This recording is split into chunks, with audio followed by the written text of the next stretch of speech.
لهذا التقرير اللي أعدتونا زميلتنا جيهان علوان، ثم نعود لاستقبال ضيوفنا.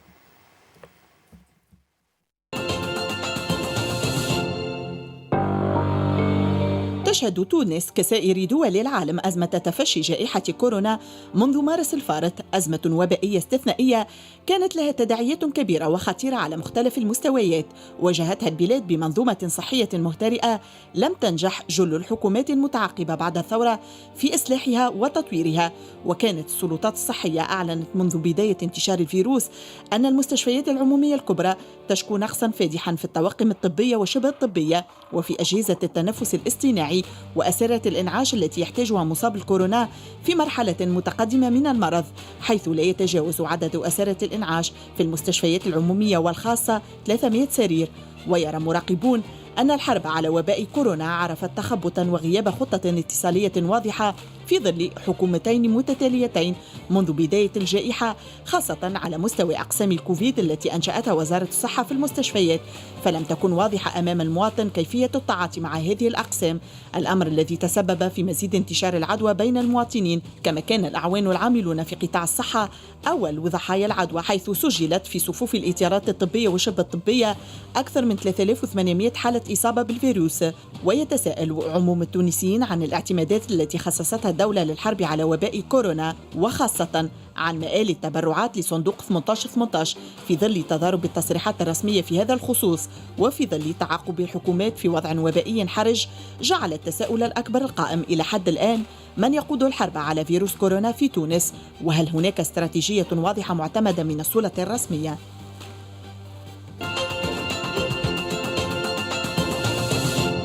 شكرا ليك جيهان علوان وكوثر بن لالة على هذا التقرير. سعداء جدا موجودا معنا. رحبوا برشا على يميني بالسيد نزار العذاري، هو رئيس قسم طب الشغل والامراض المهنيه بمستشفى شارنيكول وعضو اللجنه العلميه كوفيد 19. اهلا وسهلا بك سي نزار، وشكرا على قبول الدعوه. مرحبا بك. رحبوا ايضا بالسيد عثمان الجلولي، كاتب عام الجامعه العامه للصحه بالاتحاد العام التونسي للشغل. اهلا وسهلا بك سي عثمان، وشكرا على قبول الدعوه. مرحبا بك. احنا بالله بين قوسين نحب نذكر حاجه، راهو هوني في التلفزه التونسيه نطبقوا في الاجراءات بحذافيرها، ولكن باعتبار اللي احنا كي ندخلوا للبلاتو ويطلع الجينيريك بعد على بعضنا اكثر من 2 متر، فاحيانا راهو ما فماش ضروره باش نلبسوا البافات باش الصوت يوصل ربما باكثر صفاوه، ولكن في الكواليس راهو نبداو لابسينها امورنا منظمه.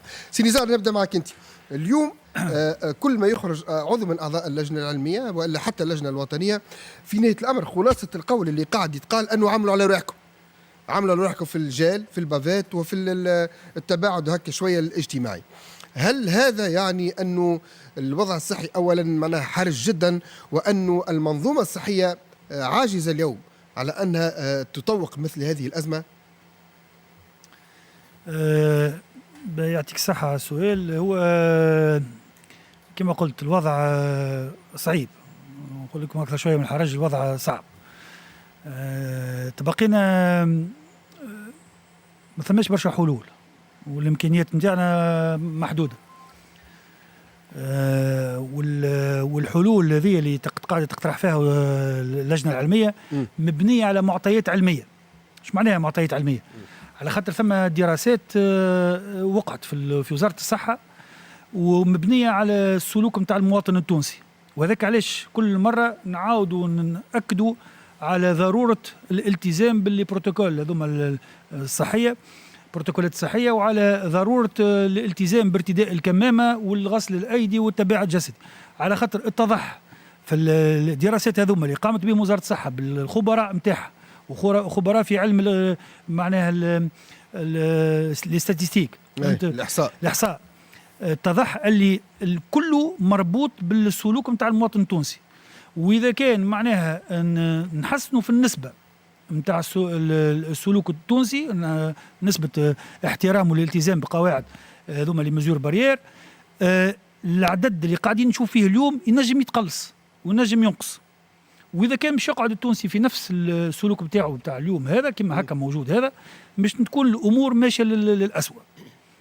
هذا هو معناها. لكن فما مشكل احنا حياتنا اليوميه كي تنزلها على ارض الواقع عندنا حاجات معناها سامحني على اي تبع تحكي وانت مثلا النقل العمومي هذاك علاش لي فاكولتي مثلا توا ولاو يقريوا عن بعد ولا المدارس ولا الادارات القباضات الخدمات الاساسيه معناها ثم حاجات ما تنجمش تحكي عليهم الحقيقه. يعطيك الصحه. لا هذاك علاش يلزم مع الاجراءات هذيا مع التاكيد على معناها التحسين نسبة احترام والالتزام بالقواعد الصحية، يلزم تكون ثم موجودة إجراءات أخرى تمشي اون باراليل، باش حتى إذا كان احنا ما نجحناش بنسبة كبيرة في تحسين السلوك نتاع المواطن التونسي، ورغم اللي مازلنا راهو نجموا نتحسنوا قاعد يتحسن، وعلى خاطر ثم خدمة كبيرة قاعدة تعمل لازمها في الإعلام وفي الكوميونيكاسيون، لازم نبنيو عليهم هذوما ونخدموا عليهم مليح باش نجموا نحسنوا في الشيء هذا. لكن حتى إذا كان ما تحسناش ما وصلناش للنسبة المطلوبة، ثم إجراءات أخرين يلزم معناها البلاد تقوم بها، ويلزم وزارة الصحة تقوم بها وتأكد عليها، ونجموا نذكرهم حتى اليوم شنو اللي موجود بالضبط. اللي موجود توا اليوم اللي احنا بدينا نخموا في مرحلة أخرى، مرحلة تتسمى نتاع مرحلة وقاية درجة 2، خاطر احنا توا اللي كنا نحملوا فيه كل وقاية درجة أولى، لا بريفونسيون بريمير، اللي هي وسائل الوقاية والكمامة وغيره وغيره. توا في مرحلة نتاع وقاية 2، اون بريفونسيون سكوندير. اش معناها؟ اللي هي بريفونسيون سكوندير يلزم نوعيو المواطنين ونقولوا لهم باش إذا كان تظهر عليهم عوارض مبكرا، معناها عوارض معناها نتاع كما النزله الموسميه ولا غيرهم، يلزمهم يعالجوا في اقرب وقت، وهذه تتسمى معناها بريفونسيون سكوندير، معناها اول ما يظهر عليه الانسان العوارض يلزم يعدي في اقرب وقت، يلزم يعدي في اقرب وقت باش ما تتعكرش حالته، وباش نتفاداو اسره الانعاش والاكسجين. فهمت؟ هذه توا اللي قاعده زاد كيف معناها تفعيل الخط الامامي اللي قاعده تخدم عليه وزاره الصحه باش يكون الخط الامامي ناجع اكثر في القطاع العام وفي القطاع الخاص، باش تولي الناس وقت اللي يستبردوا ولا يمرضوا ما يقعدوش في ديارهم وما يقعدوش يمشيوا للسبيطار وقت اللي تعكر حالتهم. يلزم من النهار الاول ما اللي انسان يمرض يمشي يعدي في المستوصف ولا يعدي عن طبيبه الخاص، يمشي للبريمير ليني معناها الخط الامامي ويتعالج. وهكاك ثم توا خاطر الدراسات العلميه واللي قاعدين نشوفوا فيها احنا زاد على ارض الواقع، اللي الناس اللي قاعده تتعافى معناها اللي قاعدين يتعالجوا مبكرا من النهارين الاولانيين ومن ثلاث ايام الاولانيين قاعدين يتحسنوا ويتعافوا معناها بصفه كبيره. والناس اللي تقعد تاخير في التشخيص وما يعالجوش ويقعدوا في دارهم تتعكر حالتهم. ولذا هذه النقطه هامه قاعدين نركزوا عليها وقاعدين نخدموا عليها باش نوعيوا المواطن التونسي باش يعدي في اقرب وقت يشوف طبيبه قدام عوارض نتاع جريب عاديه ولا غيره. فما شكون يقول اللي ما فماش لا جريب لونجين، اذا كان فما شويه كحه شويه واحد راهو هذيك كوفيد. هذا قلناه وقلته انا قبل وقلناه اللي الجريب راهو تو معناها مش نقولوا مش ما عادش موجوده، هي الجريب موجوده، لكن حتى واحد ما ينجم يفرق ما بين جريب وكوفيد. كما تنجم تكون اللي عنده عوارض تاع الجريب هي بيدها نفس العوارض تاع الكوفيد. الجريب والكوفيد شكون ما نجموا نفرقوهم الا بالتيست. وتوا الوقت الحاضر ما عادش ثم وقت باش تعمل تيست وتاخذ موعد باش تعمل تيست وتقعد تستنى حتى يخرج النتيجه نتاع التيست ومن بعد تاخذ تحليل، ولذا نخسروا ايامات معناها كبيره. وهذيك الايامات نسمى نخسرها، وكان نبداو الدواء من قبل ما يعمل التحليل نتفاداو المشاكل الكل. طيب قبل ما نجي لمساله الاطار الطبي والشبه الطبي والاصابات اللي في صفوفه واسباب الاصابات، سي عثمان اليوم المنظومه الصحيه نتاعنا بان بالكاشف انه الحقيقه منظومه مهترئه بشكل رهيب، انها غير قادره لا فقط على استيعاب معناها عدد في اوله اللي من المصابين ومن الوفيات الله يرحمهم الناس الكل اللي توفاوا، ولكن ايضا معناها غير قادره انه نعملوا عليها هي، فنضطروا نمشيوا للمواطن بالله يا مواطن رد بالك على روحك وكهو. شكرا. انا نحب ناكد على انه الحقيقة اليوم التوانسة قاعدين يدفعوا في ثمن الإهمال لمدة 3 عشريات، 30 سنة من إهمال القطاع الصحي العمومي. زيدهم سياسة التعايش اللي اعتمدتها وزارة الصحة واللي اعتمدتها الحكومة في علاقة بالكوفيد، وهذوما الزوز معناه زوز معطيات مهمة يأكدوا الحالة اللي احنا فيها توا اليوم. قطاع صحة كما نعرفوا الناس كل بنية تحتية متهرية، موارد مالية برسك ما فماش، حماية ما فماش، عنف مستشري بشكل رهيب. مقابل ذلك تطلب وزارة الصحة وتطلب الحكومة من التوانسة أنهم يتعايشوا، لكن التعايش هذا يلزم ارضيه، يلزموا بنيه تحتيه نتاع القطاع الصحي صلبه قادره انها تستوعب في صوره ما يحصل الحاجه للخدمات الصحيه. يلزموا زاد ثقافه ووعي، ويلزموا كذلك قطاعات فيها تجانس وتكامل. انا نعتقد اللي الحقيقه اليوم الوضع الصحي هو يقرب للوضع الكارثي. علاش؟ لانه وقت اللي توصل المراه معناها في مقتبل العمر تتوفى من اجل حاله ميلاد تنجم تكون عاديه، لانه بالنسبه لنا احنا وقت باش تمشي تعمل عمليه قيصريه مش قضيه. اما اذا كانت تبدا جهه كامله ما فيهاش طبيب معناها قادر يقدم الخدمه في الشيء هذا، والقسم قايم. في الثمانينات كانت فيه الاقسام هذه فيها 4 و5 و6 و7 اطباء. اليوم الحقيقه فما منظومه متهريه متداعيه، ونحب نقول بكل وضوح من اجل الحفاظ على معنويات المهنيين اليوم الكل بمختلف اصنافهم. للحقيقه الجيش هذا اللي قاعد اليوم يقاوم وقاعد يدفع به في قلب المحرقه وقاعد يتساقط. واكبر دلاله ذلك كانوا ارقام الوفيات كي نعملوا مقارنه مع العدد الجملي للوفيات نلقاه اعلى من اللي صار في ايطاليا، نلقاه اعلى من اللي صار في بعض بلدان اوروبيه. وهذا ان دل على شيء يدل الحقيقه على كونه ما فماش الحد الادنى نتاع الرعايه الصحيه موش متوفره. وقت نقول في الكلام هذا شو معناه؟ معناه نقول فما مسؤوليه اخلاقيه محموله علينا صحه كمهنيين باش نكشفوا الحقيقه كما هي. اليوم راهو القطاع الصحي معناها متحمل مسؤوليته اكاد اكون خاصه فيما يتعبر عليه بالموجه الثانيه بمفرده. حتى الدوله وقت اللي خرج السيد رئيس الحكومه في الحقيقه ما طمناش كمهنيين. واذا كان ننظروا حتى ما جاء في ميزانيه 2021 باستثناء اعتبر الترفيع بالمرض هو حادث مهني. اي لا هذيك خطوه سجلناها وقلنا. لكن وقت اللي ننظر الميزانيه باستثناء ال 115 مليار الاضافيه في باب الاستثمار في الحقيقه هذا سي بو اقل من انتظاراتنا. لانه يلزم نعرفوا اللي ميزانيه الصحه في تونس في علاقه بالبي بي من اضعف ما فما في العالم. اليوم تمشي للدول اللي احنا اليوم ننعتوا فيها وكذا توصل ل 12 و10 و8%، احنا اليوم ابين 5%. وهذا الحقيقه راهو مؤشر خايب. وراهو اذا كان الامور تنفلت لا قدر الله نجم نقول لك اللي راهو يولي المؤسسات الصحيه غير قادره باش تستوعب الكم هاي. لكن انا نحب ان نذكر احنا كمهنيين اليوم في الحقيقه عاد قريب نولوا ارقام. اوكي فما قداش عدد مصاب، اوكي قداش ماتوا، بل بالعكس انا نقول حتى شفافيه ما فماش المساله ذي بالنسبه لنا احنا كمهنيين. اليوم كان تشوفوا معناها الباج نتاع وزاره الصحه حتى الارقام اللي خرجت فيما يتعلق بالوفيات، فيما يتعلق بالحالات الايجابيه، فيما يتعلق اللي هما في الايواء. لكن الارقام متعلقه بالمهنيين ما فماش، ماهيش موجوده. وهذا شيء مقلق الى ابعد حد. ونحب نقول بكل وضوح احنا ان كنا متحملين مسؤوليتنا لانه فما مسؤوليه اخلاقيه وفما واجب وطني، احنا منش باش نتراجع على خدمه بلادنا وتقديم الخدمه. لكن زاد كيف يلزم بالمقابل وزاره الصحه، يلزم بالمقابل الحكومه تعي انه ماهوش ممكن هكا ان نبعثوا جيش لانه يقوموا بواجبه بالمقابل الحد الادنى ما يبداش متوفر. طيب بلاي سي عثمان، انا الكلام اللي قلته طبعا معقول جدا، ولا احد ينكر على الاطار الطبي والشبه الطبي والمهنيين قيامهم بواجبهم واكثر من واجبهم في محنه كيف ما هذه، وهذا معناها واجبهم فعلا تجاه المجموعه الوطنيه. لكن مثالش كيف نحكيوا على اهتراء المنظومه، كيف نحكيوا على انها منظومه انهارت، المنظومه الصحيه بشكل عام، مثالش كي نعددوا الاسباب ونجيو زاد بعض الاسباب الاخرى. نجيو مثلا للكلام اللي قاله الله يرحمه سليم شاكر وزير الصحه وقت اللي في احدى الزيارات لقابله المستشفى وصار تهشيم نتاع الات كبيره معناها موجوده في السبيطار، يقول راهو اليوم الدوله غير قادره على تعويض الالات اللي تتكسر. الاله اللي تتكسر ما عادش نجم نعوضوها، ما عندناش فلوس احنا باش نعوضوها. نجيو زاد للاضرابات اللي تصير في كثير من السبيطارات على اثر مثلا تعيين مدير عام نتاع مستشفى صفاقس، واللي تعطل المستشفى لمدى قداش تعطل المستشفى ذاك وما خدمش. علاش؟ لانه ماناش راضيين بها المدير العام هذا وعملنا له ديجاج ولازم يغادر.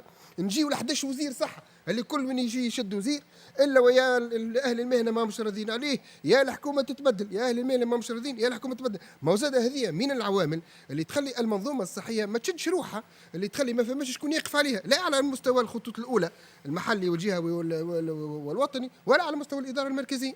شوف أنا بالنسبة للعنف نحب نأكد على كون العنف هو ظاهرة موجودة صحيح في العالم، ولكن في الحقيقة في تونس الظاهرة دي معناها أمبليفي، الظاهرة دي مضخمة لأبعد حد. الأرقام توا اللي عندنا احنا كجامعة، لأنه عندنا مرصد لمتابعة المسألة دي، أرقام مهولة. لكن علاش العنف هذا متوجد؟ خاطر فما خدمات صحية ما هيش مرضية. اليوم أغلب التوانسة ما همش راضيين على الخدمات الصحية. اللي صار مؤخرا في مستشفى الرابطة وحالة التهشيم والانفلات اللي صار والاعتداء اللي صار في القاسرين والاعتداء اللي صار في سوسة وفي بن عروس وفي تونس، ويوميا براتيكمون قاعدين نسجلوا في حالات اعتداء، هذا ندل على شيء يدل على كونه المنظومة في حد ذاتها ما هيش قادرة تقنع. مش على خاطر المهنيين ما همش قاعدين يقدموا الخدمه، لكن بالمقابل انت جبت سيادتك على تعدد الوزارات. في الحقيقه هذه سيما ما بعد 14 جانفي وصلنا احنا عند قريب 16 وزير، ونعتقدوا اللي مش ممكن باش نجموا نقدموا كل 3 شهور يلزمنا وزير. هذا شيء ما نجموش نقدموا به. لكن بالمقابل زاد ماذا بينا كيف يجي وزير يجي بحزمه نتاع برامج، يجي عنده رؤيه، عنده استراتيجيه يحب يقدم بها. ولكن راهي الرؤيه والاستراتيجيه في شكل المساله مش هكا باراده. راهو ما يمكنش النهوض بالقطاع الصحي خارج منطقه التمويل، خارج منطقه مواجهه التمويل. مازال سيد ما ركحش روحه، تتبدل الحكومه، يتبدل الوزير. هذه نتيجه الصراعات السياسيه بالاساس، خاصه في المده الاخرى. احنا نذكروا اللي في ظرف عام ونص عاد قريب 6 وزراء، وهذا مش ممكن، ولا 5 وزراء، وهذا مش ممكن. واحنا تعرفوا بياناتنا الكل كنا نقولوا ماهوش ممكن باش نجموا نقدموا بالقطاع ولا نبنيوا استراتيجيه ولا نقدموا خطوات في ظل عدم استقرار نتاع الوزير ولا الوزاره، وهذا من شأنه باش ينعكس على جودة الخدمات المقدمة في المستشفيات. ولكن في الحقيقة راهو نحب نذكر اللي احنا كمهنيين رانا حريصين على استقرار معناها الستاف معناها ادمينستراتيف كسوا الوزير ولا غيره، حريصين على كونه بالفعل تتم مراجعة حقيقية لمنظومة التمويل بالنسبة للقطاع الصحي. زاد كيف راهو اليوم الانتدابات، واحنا راهو عندنا خلافات اليوم مع الوزاره ومع الحكومه. هالانتدابات نتاع 3 شهور عقود 3 شهور احنا نعتبروها معناها مضيعه للوقت ونعتبروها تبذير، لانه مش ممكن حتى اللي يجيو هما الكلهم يجيو مجازين في التمريض ولا في الاختصاصات تاع الفنيين السامين وما الى ذلك. هذوما راهم هما بيدهم يبدو خاضعين لمده اشهر وسنه بالنسبه للقانون، ولكن لمده اشهر بور افوار لا مان، خاطر الناس باش يعرفوا حتى القسم كيفاش يمشي، كيفاش يخدم، وين هذا وين هذا. اليوم بمنطق العقود 3 شهور مش ممكن نقدموا، بل بالعكس التجربه ورات اللي جمعت 3 شهور هذوما اليوم زملاء الحقيقه مدفوعين بيقول البطاله نتاعهم المطوله يمشيوا، ولكن النتيجه شنو؟ انه بعد نهار 2 اسبوع 10 ايام تلقاه مساب، وقت اللي يبدا هو بيده مساب ويبدا ياخذ على الحجر وما الى ذلك. معنى ذلك احنا في حاجه الى تمويلات ماليه، في حاجه الى مراجعه ميزانيه وزاره الصحه، مساله مهمه. وراهو اليوم وقت اللي يتكلم السيد رئيس الحكومه وقت اللي يقول ترى ما تمناش، احنا حبينا يعطونا تثمين، هو كتو الميزانيه تو الموجوده فيها. احنا راهو الشراءات والدواء اللي قاعد والتجهيزات راهو بين عشيه وضحاها تغير الاسواق بشكل كبير، وهذه مش مسؤول عليها السوق التونسي ومش مسؤول عليها وزاره الصحه. هذا شيء يلزم ياخذوا بعين الاعتبار. الموارد البشريه نحب نقول لك اللي زملائنا اليوم ارهقوا في وسط الاقسام، كسوا اقسام لي سيركوي كوفيد ولا الاقسام العاديه، خاصه انه عندنا عدد هايل نتاع مصابين وعندنا عدد هايل نتاع ناس متوفين، بمعنى انه كميه العمل الكل اصبحت مثقله على اللي يبقى في الاقسام. واحنا هنا قاعدين نسقوا مع وزاره الصحه ونسقوا مع الساده الاطباء طب الشغل مشكورين بالمناسبه اللي قاعدين نعملوا كل ما في وسعنا باش من ناحيه نحملوا على الحمايه من الناحيه القانونيه ومن الناحيه الصحيه، لكن بالمقابل انا نعرف اللي عندنا صعوبات وهو استاذ وطب مختص في تبريد الشغل. الانتدابات هم حكاوا عليها الصحه، وزاره الصحه حكى السيد وزير الصحه على الانتدابات اللي باش تصير في القطاع. لي كونترا معناها بالطريقه هذه معناها مش معقول نوافقك فيها، معناها مش معقوله بالطريقه دي. تبقى بالله خليني نجي نحبك تعقب اما زاد تعطيني نرجع على كلام سي عثمان. لا خاطر الكلام اللي يقول فيه معناها معقول وهذاك هو الصحيح، خاطر هو احنا عندنا نقص في الموارد البشريه مش من توا، منذ العديد من السنين، يمكن من 2012 2000 ومن بعد الثوره واحنا عندنا ناقصين موارد. وزاد كمل خلطت عليها عام 2017 اللي معناها كما القطاعات الكل ما عادش عندنا الحق في الانتدابات. يعني في وقت اللي هو الصحه هي معناها قطاع حساس، انت عندك الصحه نتاع المواطن التونسي كي انسان يمرض ولا كي انسان يرقد في المستشفى شكون مشيت له به؟ يلزموا ناس تخدموا. فهمت؟ اذا كان هذا زاد معناها وللاسف تطبق علينا 3 سنين ما وقعش انتدابات كيما اي القطاعات الكل، وهذا اللي هو يمكن معناها مش معقول، خاطر اللي يخرج في التقاعد ما يتمش تعويضه، اللي مرض ما يتمش تعويضه، وثم عندنا معدل اعمار كبيره في القطاع الصحي، معدل اعمار كبيره، وثم برشا ناس عندها امراض مزمنه تقريبا، نقول لك من غير مبالغه نقربوا لتقريبا 25 30% عندهم امراض مزمنه في الاطار الطبي وشبه الطبي، في الاطار الطبي وشبه الطبي، واللي يخدم 30% امراض مزمنه تقريبا ما بين 25 اللي هو نورمالمون ما يخدمش معناها في لا هو معناها احنا تو ثم ناس تلقى عندها شويه حساسيه وعنده كذا مرض مزمن حساسيه، لكن ثم ناس قاعده تخدم للوقت هذا، خاطر ثم زاد ظروف صعيبه، معناها ثم برشا ناس قاعده تقوم تضحيات كبيره. لكن احنا توا كما قال سي عثمان توا طب شغل هذاك دورنا باش نحاولوا احنا كيفاش العباد اللي هما معناها عندهم المناعه معناها ما عندهمش مناعه واللي عندهم معناها صعوبات كبيره في التنفس ولا حاجه، هذوك نحاولوا احنا نبعدوهم من السيركوي كوفيد، ونحاولوا نوفروا لهم وسائل الحمايه. لكن العدد كبير نتاع الاطار الطبي والشبه الطبي اللي عندهم امراض مزمنه واللي هما موجودين في المستشفيات. طيب انت عملت دراسه بالله، يعني جايك سي عثمان، عملت دراسه نحب نعرف شنو اهم اسباب الاصابات في صفوف الاطار الطبي والشبه الطبي، معناها اصابات من نوع؟ الاصابات بالكوفيد. اصابات الكوفيد. أي. الكوفيد راهو الانسان وقت اللي يصيب بالكوفيد في اغلب الاحيان ما يعرفش على روحه منين خذاه الكوفيد، ما ينجمش يعرف، لكن ثم حاجه واضحه اللي في المده الاخرى هذه من مارس وقت اللي بداوا العوان الصحه يمرضوا بالكوفيد، احنا عندنا ناس مرضى كوفيد في وسط المستشفيات ومفرقين على الاقسام الكل، ولذا معناها انت مريض تهزوا اليوم من قسم مثلا كما نقولوا امراض القلب، تهزوا باش يمشي يعمل تصويره في قسم الاشعه، ومن بعد يرجع في الامبولانس، ومن بعد يمشي القسم اخر، ومن بعد يجي، ومن بعد يتضح بعد 4 أيام 5 أيام اللي هو كوفيد، وقت اللي هو كان دار السبيطار الكل. فهمت؟ وقتها تولي اشكاليه، وقتها نعاودوا نرجعوا ونشوفوا وين تعدى وين مشى باش تعمل تحاليل الى غير ذلك. هذه هي معناها مشكل كبير. انا نحب خاصه بالنسبه للسؤال هذا مشكور زاد سي العذاري على الاجابه، لانه بالفعل احنا المستشفى هو فضاء مهيئ ومخصص باش يجيوه فقط الناس المحمولين على كونهم مرضى، وبالتالي احنا كمهنيين احنا اللي في الواجهه. هذا راهو اللي نجم يفسر وبامتياز الاصابات العاليه عنا احنا.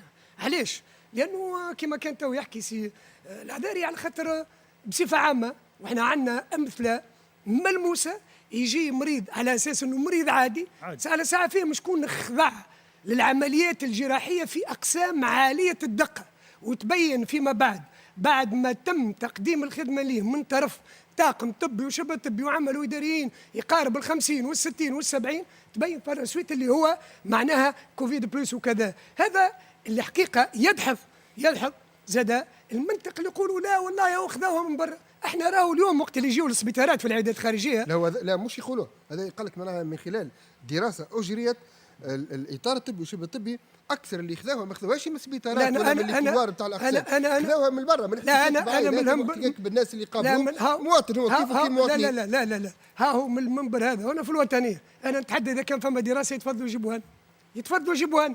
انا ناكد على كون الاصابات هذه بالتفسيرها المنطقي هو خاصة بالنسبة للفاق الثانية. تعرف شو اللي صار؟ السبيطار بقى مفتوح مش عكس في الأول، والخدمات بقات متواصلة في الأقسام الكل، وكانت وقتها العدوى وقت اللي بدينا نحكيو على الوضع المجتمعية ما نعرفوش عند شكون.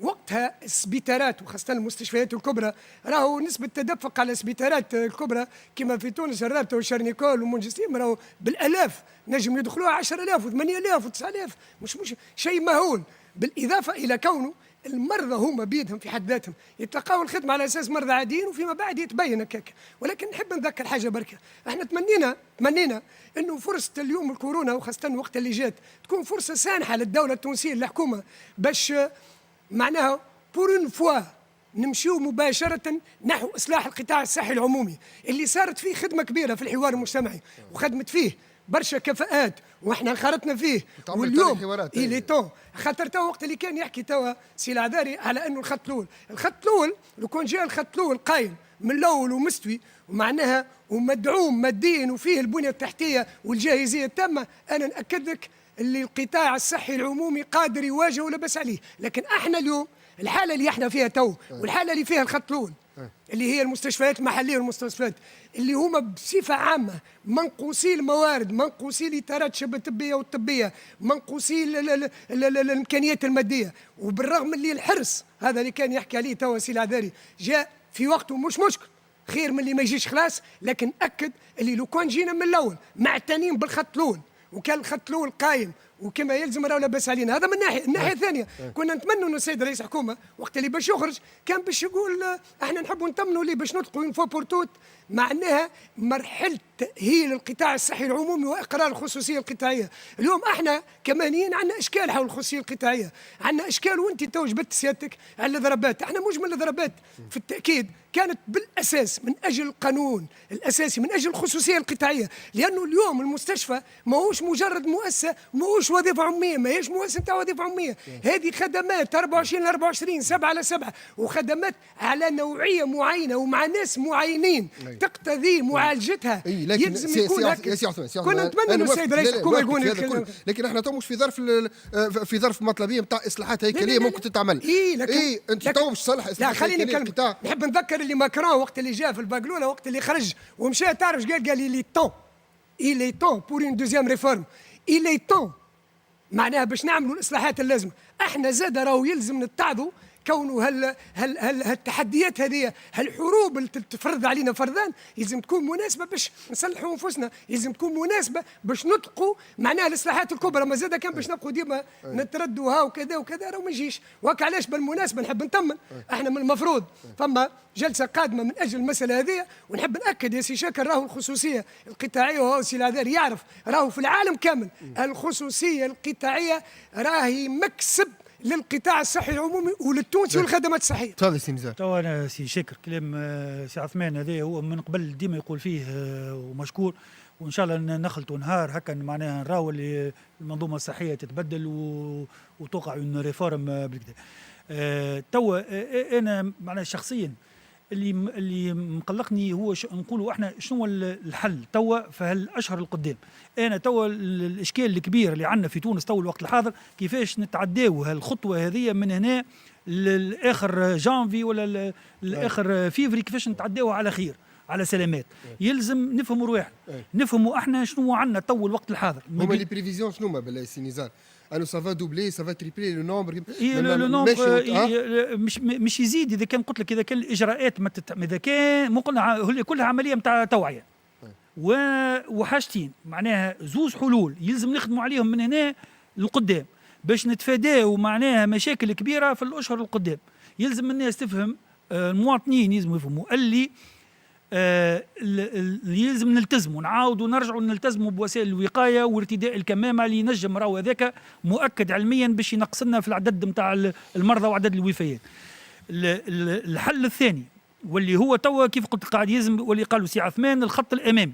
الخط الامامي راهو عنده دور كبير ياسر، وتوا قاعد الحمد لله المده هذه الاخرى، بما اني انا عندي صفه اخرى نتاع نائب رئيس المجلس الوطني لعماده الاطباء.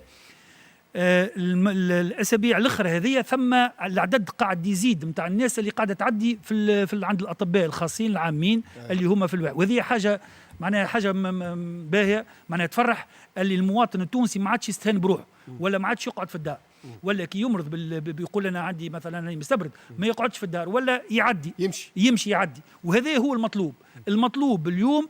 التونسي وقت اللي تجي عنده عوارض نتاع قريب يلزموا يحسبها كوفيد ويلزموا يمشي لاقرب طبيب ويعدي. هذا هو المطلوب. راهو تو الوقت الحاضر نزيد نعاودوا ناكدوا مره اخرى ما تقعدوش في دياركم.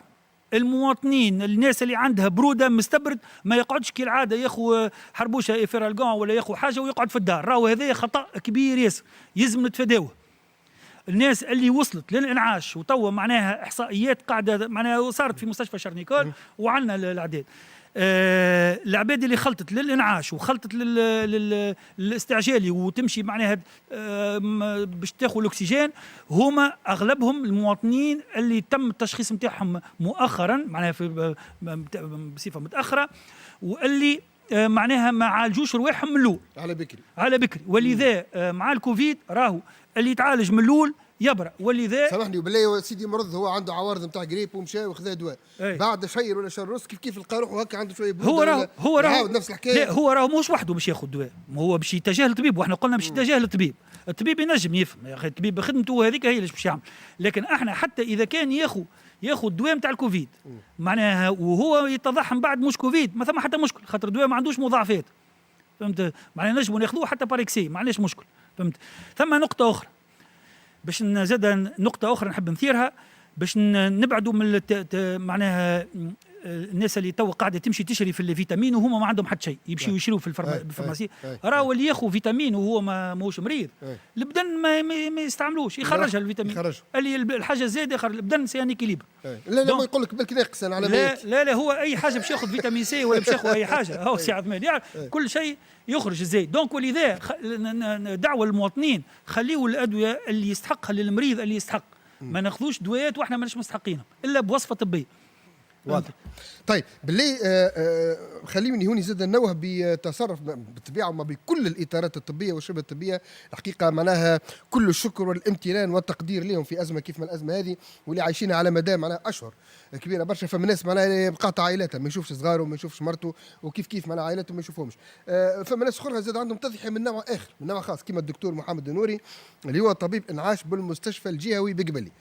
تسمعوني بالله الناس اللي تبع فينا الدكتور محمد النوري السيد هذايا يشري بسك ضمان 3 أجهزة تنفس بما قيمة تقريبا 180 مليون. السك الضمان هذا يجي التاريخ نتاعو السيد رصات له يحط أرض نتاعو للبيع لسداد هذا السك. معناها شو يقول واحد معناها والله واحد يعجز على أنه يتكلم قدام حالة كيف ما هكا وقدام شخص بالطريقة هذه باش يمشي يبيع أرضه في قبلي أرضه نتاع النخل نتاعو باش يسدد سك ضمان 180 مليون لانه هو مشى توا وشرى ضمن في 3 اجهزه تنفس لقسم الانعاش بالمستشفى الجهوي بقبلي. حقيقه كل الشكر والامتنان للناس اللي كيف ما هكا واللي قاعده تكافح وتناضل بالطريقه دي. لكن في نفس الوقت زاد سي عثمان انا هوني نحب نقول كلمه وتحت مسؤوليه سي نزار. اشتر العلاج في اغلب الامراض وخاصه من الكوفيد هو الحاله النفسيه باش ما يصيرش بانيك زاد للمريض. طيب الحاله النفسيه تتطلب زادة على مستوى إسداء الخدمات شوية ضحكة شوية وسع بال من الإطار الطبي وشبه الطبي في استقبال المرضى. احنا نعرفوا فما مثل يقول لك شد خبزتك واطلق عبستك. احنا هنا نشوفوا في بعض الاستثناءات سي عثمان ما نعمموش استثناءات كيفاش تهبط على صفحات التواصل الاجتماعي طريقة المعاملة للمرضى هذوما ولا للناس اللي تمشي زادة لا يليق معناها بالممرضات ولا الممرضين ولا الإطارات الشبه الطبية أن يعاملوا بعض المرضى بنوع من القسوة بنوع من اللامبالاة بنوع من الاستهتار وقت اللي يمشيوا للأقسام. احنا نعرفوا ضعف الإمكانيات والظروف قاسية جدا ولكن نحاولوا زاد رجاء أنه نسيسوهم الناس هذوما. هو سي شكر راهو الحقيقة اللي قاعد موجود على وسائل التواصل الاجتماعي في الحقيقة ينجم يكون في المستشفيات قائم، لكن راهو حالة شاذة لأنه فما مستشفيات تلقى فيها بال 2500 إطار طبي وشبه طبي وعام. وإذا كان يأتي واحد من الافراد نتاعك المجموعه هذيك السلوك في الحقيقه ما يكونش تعميم. ولكن نحب نحييك بالمناسبه لانك انت تفضلت وشكرت كل الاطارات الطبيه وشبه الطبيه والعمل والاداريين زاد كيف اللي قايمين بجهود جباره بالمناسبه زاد كيف نحبوا نحييهم. ولكن نحبوا نطمنوا التوانسه راهو اغلب الاطارات موجودين في خدمتهم على قاعده انهم يقدموا الشيء هذاك بما فيهم الضحكه صحيح اللي هي جزء من الادوات معناها العلاجيه عندنا. لكن راهو في الحقيقه القطاع العام يشكو والضغط الرهيب. راهو وقت تشوف معدلات مثلا في العيادات الخارجيه ولا في الجراحه ولا في الاقسام وقت اللي انت قسم ذلك فيه 40 مريض ويبدا فيه طبيب وممرض ولا 2 فقط معناها وشوف حجم وكميه العمل اللي موجوده. راهو ما نعتقدش ان الانسان البشر بصفه عامه يلقى المجال. لكن رانا كنا من انصار الضحكه وذاك حقهم التوانسه وحق المريض علينا. لكن نحب نذكر بالله سي شاكر في حاجات هو راهو الحرب ضد الكورونا راهي بعيده على نهايتها ما نغلطوش بعضنا ما زلت. ولكن زاد نحب حتى تو ذكرت دكتور سي محمد النوري اللي مشكور بالمناسبه.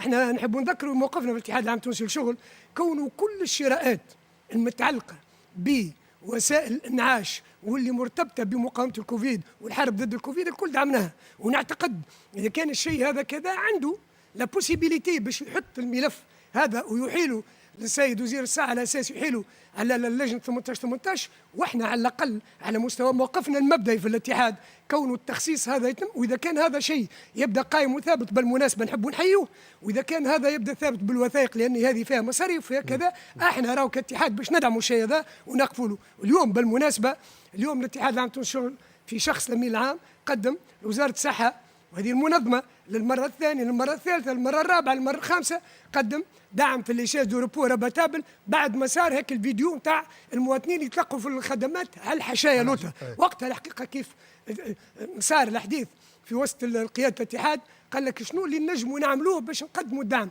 بالمناسبه نحب نتوجه الحقيقه مش للسياسه وللسياسيين ومش للساده هذا مش للمجتمع المدني للمواطنين للتوانسه للمنظمات الحقوقيه الرابطه التونسيه لدفاع الانسان المحامين لي كونساي كلنا يلزم نفهموا اللي راهي تو اللحظه هذه احنا في اشد الحاجه الى دعم القطاع الصحي ودعم الجيش الابيض من اجل ان نتجاوزوا المرحله لانه المرحله الجايه مازالت صعيبه. انت قلت في بدايه الجائحه اذا كانت فما بدايه بالحق كانت فما هبه من المجتمع المدني ومن القطاع الخاص ومن كل المنظمات، يبدو انه توا فما بيدغوكين ما فماش نفسك الهبه وكل حماسه اللي شفناها اول ما جات الجائحه نتاع الكورونا. بالمناسبه باش نقدم نقد لوزاره الصحه لانه في الحقيقه يلزمنا نفرقوا احنا شنو اللي قاعد وزاره الصحه اللي يجي يقدموا لنا الارقام مش هذيك هي التواصل، السياسه التواصليه مش الارقام لانه ذيك بمجرد ان نخرجوا من بوبليكاسيون نعطيو.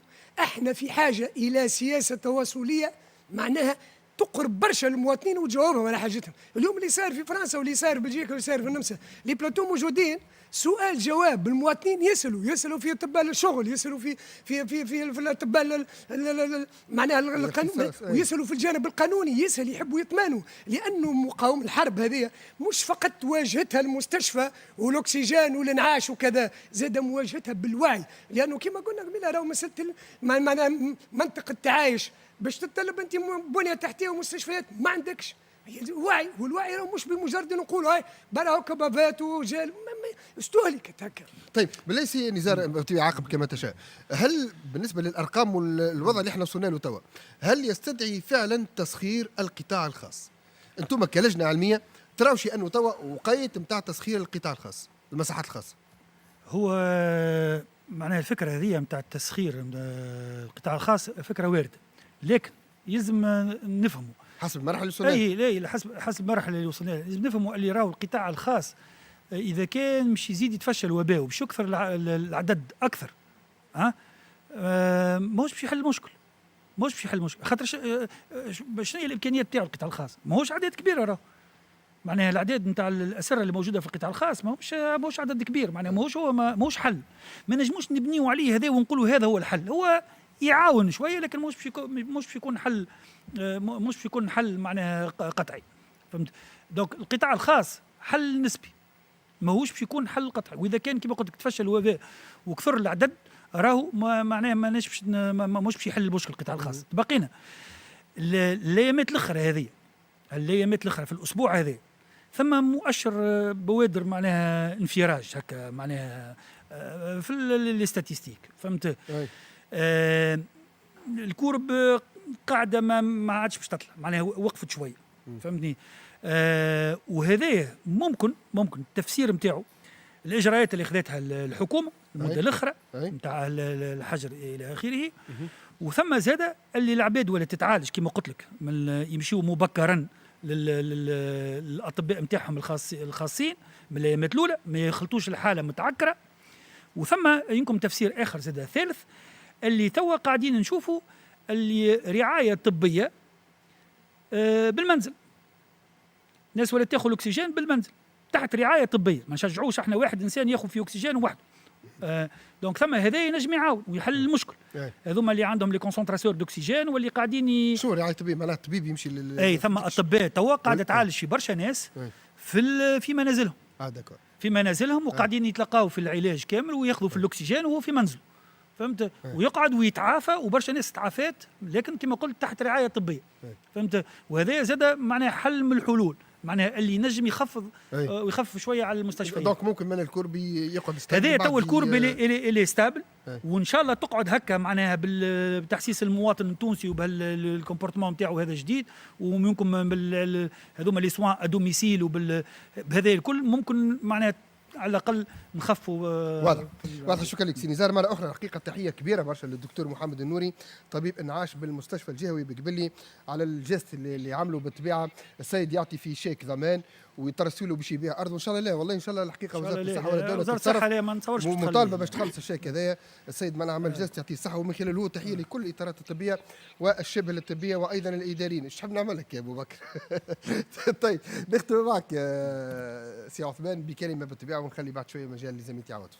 في الحقيقة احنا نحبوا ناكدوا على كونه كجيش أبيض احنا هذه مسألة واجبنا ماناش متفصين منه، ماناش باش نتراجعوا على القيام بواجبنا بالرغم من الصعوبات، بالرغم من الضغط، بالرغم من الإرهاق، بالرغم من كذا، ولكن في كل الحالات احنا ديما نأملوا، واحنا واجبنا هو أن نأملوا ونقدموا معناها كل ما يخلي التونسي يبدأ مطمئن على صحته ويأمل في مستقبل أفضل وخير، وإن شاء الله ربي يقدر خير.